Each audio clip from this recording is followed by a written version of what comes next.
আসসালামু আলাইকুম। আল্লাহ তাআলা পবিত্র কোরআনে মানব সৃষ্টির যে কৌশল বর্ণনা করেছে তা অত্যন্ত তাৎপর্যপূর্ণ। তিনি মায়ের জরায়ুতে মানুষের সৃষ্টি এবং তার ধীরে ধীরে পরিবর্তন অত্যন্ত সুন্দরভাবে বর্ণনা করেছেন। আজকাল চিকিৎসা বিজ্ঞানের এমব্রিওলজির মাধ্যমে খুব সহজেই এটা প্রমাণ করা যায়। যেমন তিনি বলেছেন যে মানুষকে সৃষ্টি করা হয়েছে বীর্য থেকে। তারপরে সেই বীর্য থেকে তৈরি হয় একটা রক্তপিণ্ড। আর রক্তপিণ্ড থেকে তারপর ধীরে ধীরে মানব শরীর গঠন করে। এখানে উল্লেখযোগ্য হচ্ছে যে এই বীর্য এবং মায়ের জরায়ুর ডিম্বাণু এই দুটা মিলে তৈরি হয় একটা নিষিক্ত জাইগোট।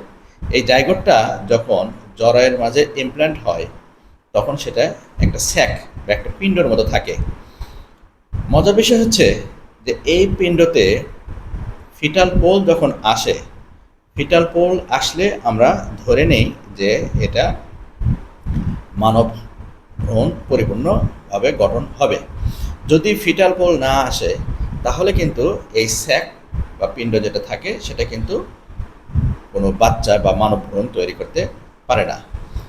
মোটামুটি 22 থেকে 24 দিনের মধ্যে এই স্যাকের মধ্যে হার্ট গঠন প্রক্রিয়া শুরু হয়।